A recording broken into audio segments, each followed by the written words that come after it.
I think in many ways the decision that was taken that gave Gabon the 2017, the processes may not have been the way that some people wanted, but we all know that's the way that CAF operate. But in many other ways, it becomes the will of the people. Because if we listen to the people, which politicians simply don't seem to want to do, then they would be listening to the echoes of jubilation as we lost. They would have been listening to the death of silence in Equatorial Guinea when it is that we even reached the finals.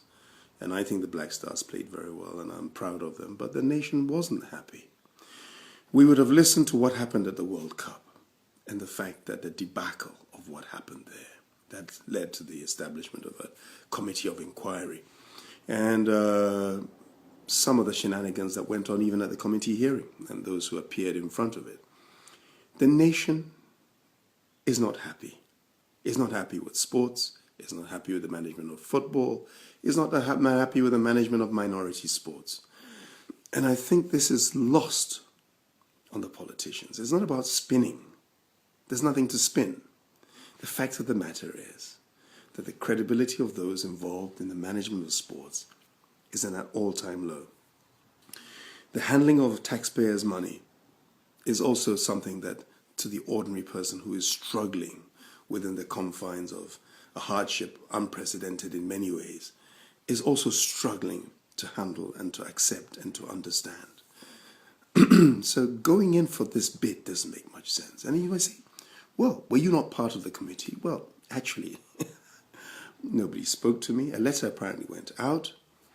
I didn't seek to create any further ruckus at the time, but I wasn't spoken to. I never attended a meeting. I never traveled abroad. I never collected per diem. I was never consulted. My opinion wasn't important to anybody.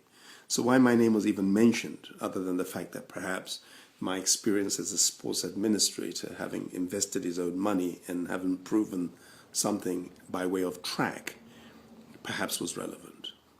But right now, I think the most important thing, that the will of the majority of the people has probably been upheld in the fact that we didn't qualify, or we did not actually get the rights to be able to host the games here in Ghana.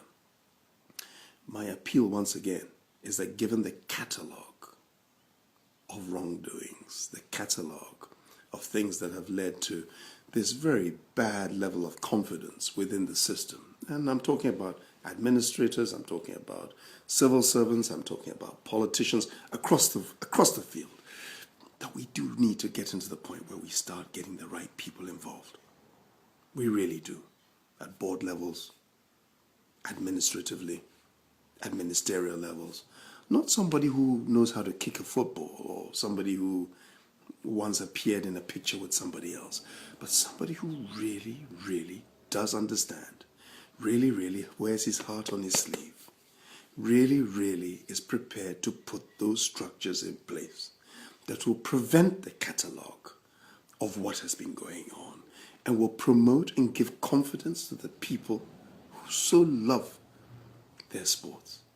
Yes, football, number one, but a whole plethora of minority sports at the same time. I hope once again, not for the first time, that this occasion becomes the springboard for those who are the custodians of power to turn around and listen to the people and do the right thing.